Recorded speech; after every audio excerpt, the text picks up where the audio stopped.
Welcome, international fan base, to Jack Billings. Jack Billings presents Me and My Neighbor Michael. And My Neighbor Michael. A podcast about neighborhood goings-on. Yep. Yeah. So good.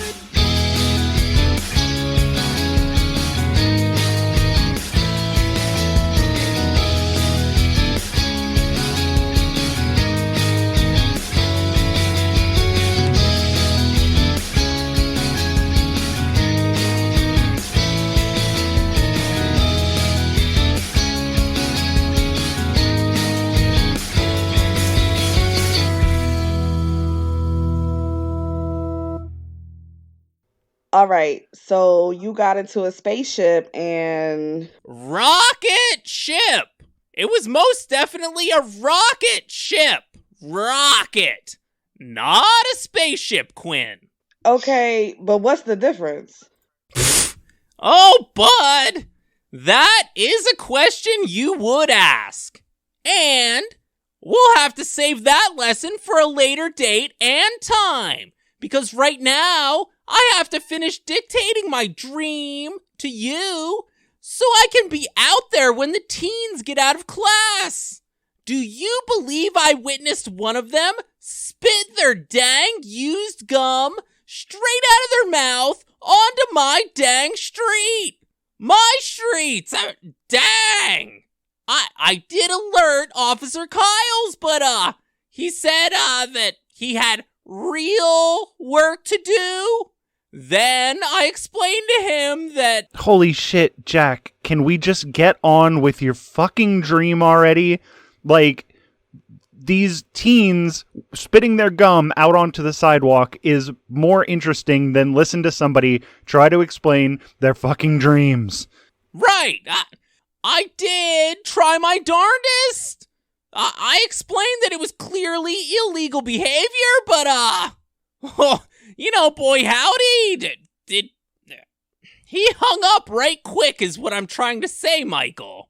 Must have been one of those police emergencies that you hear about. But, then again, you do know how he is. Oh, hell no. I know you ain't gonna let him disrespect you like that, Jack B. I know, right? That's what I tried to tell him, but, you know, he hung up. And he did not answer my return call. Or the preceding 3. Man, he's a wuss. Yeah. Ooh, your words, not mine, though, yeah?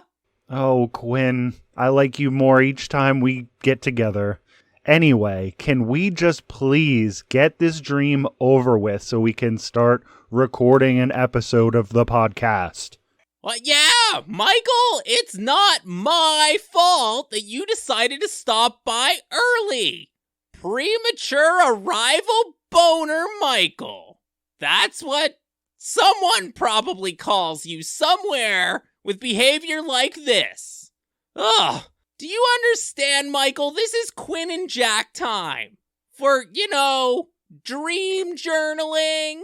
Yeah, you know, you actually told me to come over a little early so we could catch up and hang out and stuff. I didn't think we were going to be dream journaling. I thought you did that with Dylan on Thursdays. Well, Lordy Lou, Michael. Apparently you are incorrect again. He sure was. Yep. So, what happened to Dylan? Like, is he not doing your dreams anymore?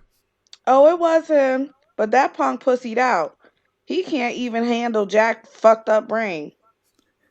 My fudgy subconscious brain organ can get, difficult for some. So, Quinn is doing the job now because the Dillster just, you know, couldn't handle this action. Extreme! Alright, well, can we do the episode and then you can do your dream stuff? Because I don't think I can handle your fucked up brain either. Well, biscuits and gravy, Michael. Stop pulling us off task. So where was I, Quinn? The spaceship, rocket ship, whatever the hell you want to call it. Oh, yeah! See? Better than Dylan at this already. So, I got onto the spaceship and you see what you made me do? The rocket ship, okay? You're with me, right? Yeah, sure. You got into the thing. Oh, yeah, I sure did. Immediately, this robot that looked a lot like Michael, but with, spider legs, handed me a half-gallon ball jar of rocket ship sweet tea. I, for one, was simply delighted by the hospitality. I mean, the provided sweet tea was in no way, shape, or form superior to my own signature brew, but I was happy to offer them some helpful tips as to how they can not underperform so badly in the future. Hold up. You said it had legs like a spider, right? Sure. Yeah, you bet, favorite co-host Quinn. Spider legs. Okay, let's be clear. Were they like spider legs or like robotic spider legs? Oh, wow. A+ number one question there. Take notes, Michael. They were most definitely metal technology legs in spider leg shape. They had this, like black leather fringe hanging off of them, though. I mean, all over, like tough guy leather jackets. All right, cool, got it. So what happened next? Righto. So, after going to church on that space tea, well, listen, crew, I needed to use the rocket bathroom, but Robotic Spider Michael said he didn't want me to break any of his species' laws. He insisted that he witnessed me urinate so that he could ensure that I cleaned my hands properly afterwards. Like wash them up. So couldn't mechanical Spider Michael have just, waited outside the bathroom and then just watched you wash your hands? Did he have to watch you actually piss? Yeah, Michael, totally agreed. I wish the police enforced this sort of thing on Earth here too. Anyways, he led me to a corner of the ship where there was just a triangular hole cut in the floor, and I proceeded to go about my business. Robot Spider Michael went on to compliment me on my aim, and he said with such skill I would be a top-ranking member in their military, which was way better than anything that real-life human Michael has ever said to me. Well, maybe I would have complimented your aim if you would have ever, actually hit the toilet, but, there was a lot of times where I would just walk into the bathroom and just step into a puddle of piss. Do you just pee on the floor in real life? Michael, just because you're here early doesn't mean you have to spread lies about me. Anyway, boy, howdy. I had such a steady flow going. I mean, more hefty than in my real-life human bathroom experiences, yeah. Well, you know me. To pass the time, I had to choose between sharing some of my wisdom or, making a joke. So you made a joke and followed it up with one of your sayings. Frickin' heck, Quinster! You nailed it. Yeah, I mean, biscuits and gravy, this is what I said. Just here taking a wee with my real-life human wiener. Yeah, and we laughed and he had a better laugh than you, Michael.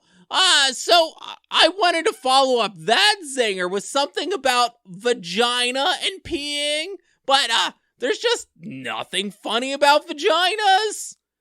You'd think that when Shakespeare invented the English, he'd have thought to allow some wiggle room there, yeah? If I could go back in time, Michael, I'd demand that he use a silly word for both popular genital types. Is he trying to tell us that the penis is comedy and the vagina is apparently the tragedy? Ha! Crew, that Shakespeare guy was so messed up. I think we should be able to have a good laugh at everyone's nethers equally. I mean, that's what the women folk want too, right? The tunnel of love should not remind people of how awful life is. Looks like you lose again, Shakespeare. Idiot. There's a lot that I'm trying to process right here. First of all, Shakespeare didn't invent the English language. Second of all, pee does not come out of the vagina. And third of all, I can think of at least 15 hilarious vagina jokes. I'm not going to go into it now. And if the vagina reminds you of how awful life is, you are looking at some terrible vaginas. And that, Quinn, is why Michael doesn't help me dream journal. Right. Fuck Shakespeare. He's a dick anyway. Yep. Major dick. Yeah. All right. So are we gonna finish this so we can talk about these teenagers and their gum, or what? Yeah, what's next, Jack? Huh? For the dream journal? What happened next in your dream? Oh, yeah, dream journal. Gotcha. Oh, crew. I just zoned out there a bit. I was reliving some of my very favorite memories of New York City. Jack, what does New York City have to do with anything? I hope that at least it ties in with, a vagina story. Can we get these things together? Absolutely, Michael. In New York City, anything could happen. It's New York City, bud. Yeah, you're right. So what does that have to do with either your dream or this gum? It's not been very long. I'm still a little bit short on patience with you right now. Okay, so are we talking about your New York memories now instead of your dreams? Well, that is great thinking on that one, Quinaroo. I will share my fondest of memories with you about the big city. All right, cool. Do I need to write this down? No. Writing down is for dreams. Duh. Good. So, there I was, on business, of course, in New York City. I took an early lunch one day and decided to check out the famous public transit that only New York City can offer. I don't think there's any public transport that only New York offers. Are you talking about what? A bus? The subway? What? What? Michael, what was that word you just said? Bus? Subway? Subway, yeah, that one. So, what's that all about now? Oh no, Jack, not again. Come on now, please. Shh! Quinn! The international fan base at large likes you far more than Michael here. But it is his turn to tell us about this made-up invention he was talking about. You've made me explain the subway to you before. Shush it! Go ahead, Michael. You want me to explain the subway? I didn't invent the subway, but I can tell you how it works. It's just a train that's underground. I shouldn't have to explain the subway to you, Jack. You're like 75 years old.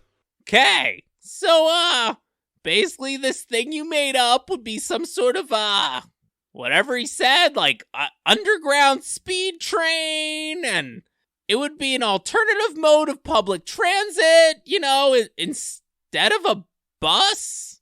Yeah, Jack, again, like, what the subway is. You can't not know what the subway is. We eat at the subway all the time, and they have pictures of the subway there.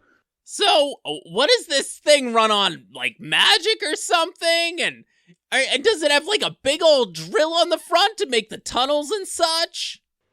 No, the tunnels are already made. They were made by children in like the 1600s or whatever. And no, it doesn't run on magic. It's an engine. It's just a train. I don't understand what's so difficult to comprehend about this. Huh. Well, that sounds kind of dumb and unrealistic to me. Hey, neighbor friend Quinn, do you have any questions you'd like to throw Michael's way about his, subway? Go on, throw one his way, yeah. Nah, I'm good. No thanks. Yeah, got it. You don't want to embarrass him any further because of his lame-o ideas. Yeah, sure. Okay, fine. Since you're claiming to have no idea what the subway is, even though I know for a fact that you know what the subway is, I'm just going to assume that you took the bus. So you're on the bus in New York City. What happens next? Are you asking me about my rocket ship dream or the... What happened when you got on the bus in New York, Jack? Oh, well, I mean, boy, howdy. I have so many New York public bus stories. I mean, which one should I start with? How about you just tell us about the first time you rode on the bus in New York City? Just one complete story. We have been doing this for 2 years. Can you please just finish one story? Oh, yeah, sure. First time on the public bus in New York City. That is a good one.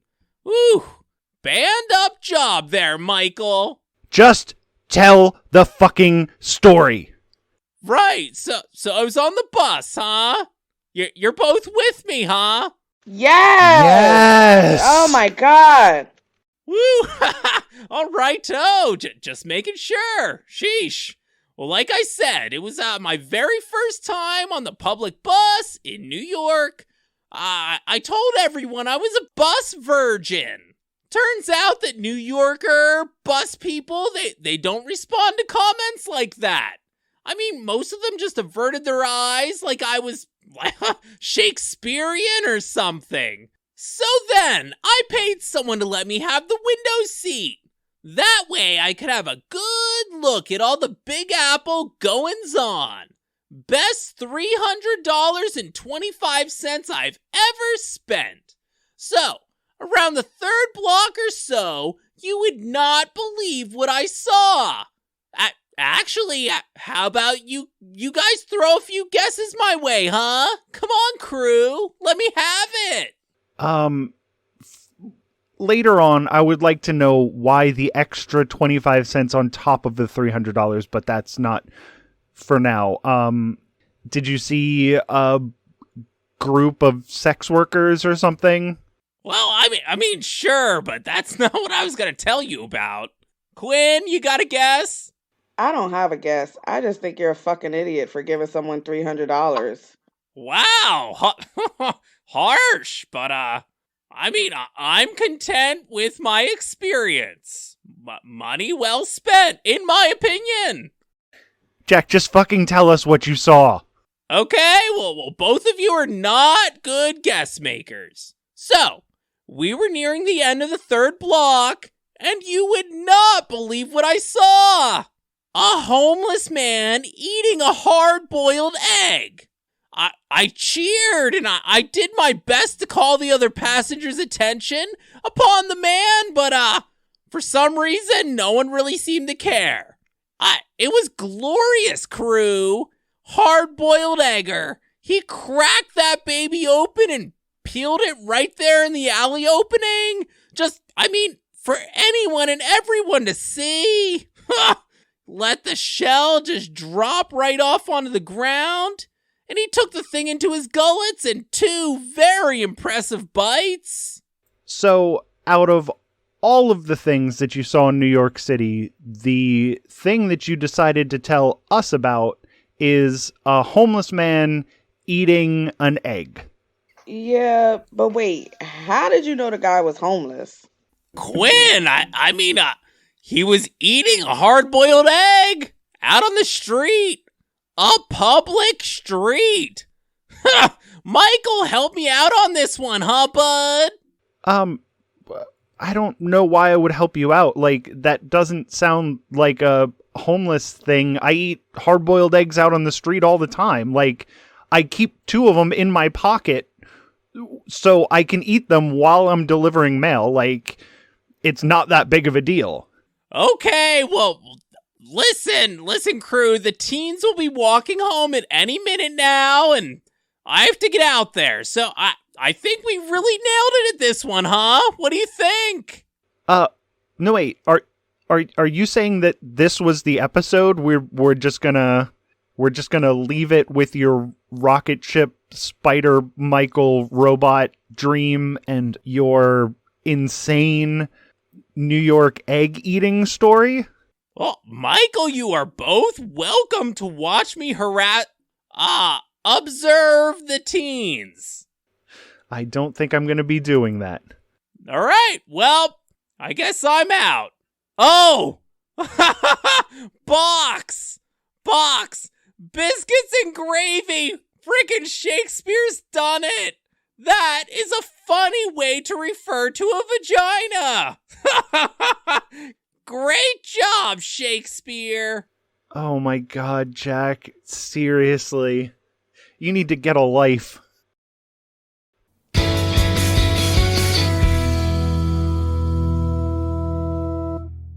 Thank you for listening to Jack Billings Presents Me and My Neighbor Michael. Hey, listen everyone, thanks!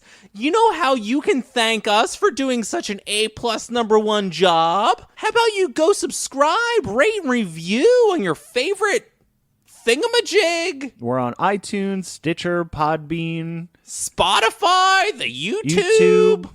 Yeah. We're on all of it. All of it? There's literally no reason for you to not listen to our show. If you want to get a hold of us, you can email us at jackbillingsofficial@gmail.com. We're on the Twitter. Tweet.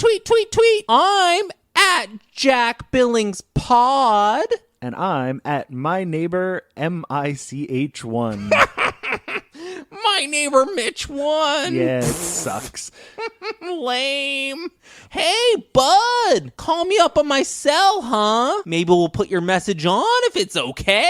I mean, Sometimes even if it's not okay. yep, 216-403-7141. Yeah. Hey, you know what would really mean a whole lot to me? Share this with a friend. Ooh, that's a great idea. We need your word of mouth. Support us. I mean, we don't put anything in advertising this thing. And since Michael's dream is to quit his day job, hey, let a guy live, huh? Yeah, how about you let me live?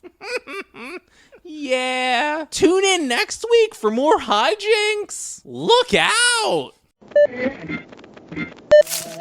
Did you hear that? Who's out there? Oh, it's you, a podcast listener. Well, I'm John. Ooh, you really scared us. I'm Holly, and we host the Mystery of the Week podcast. Guided by curiosity, we creep through the shadows to uncover the strange and unexplained. Do ghosts use toilets? Is my dad Bigfoot? We are here to ask the big questions and seek answers by deep diving into a mystery or discussing personal experiences. Mystery of the Week is available wherever you listen to podcasts or visit motwpodcast.com. Bigfoot bless ya. Hey, Michael. Yes. Do you want to play it? I'm checking my waves. Do you want to play a game called Nazi? No? Oh, good job. Quinn, you see that? He passed the test. Good job, Michael.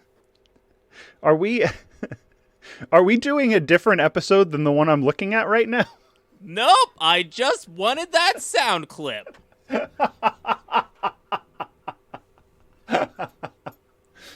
Are you getting preemptive bloopers?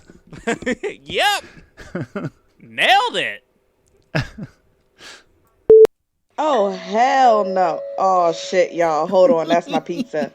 Hold up. Sorry. Hold on. Pizza time. I'm gonna pause quick. I'll be right back. Don't pause. Don't pause your recording.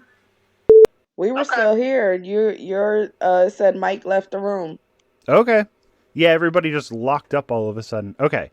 So it was Glorious, hard-boiled egger. He cracked that baby open, and you did that whole thing, right? Yeah, sure. Oh, so well. I did it so well.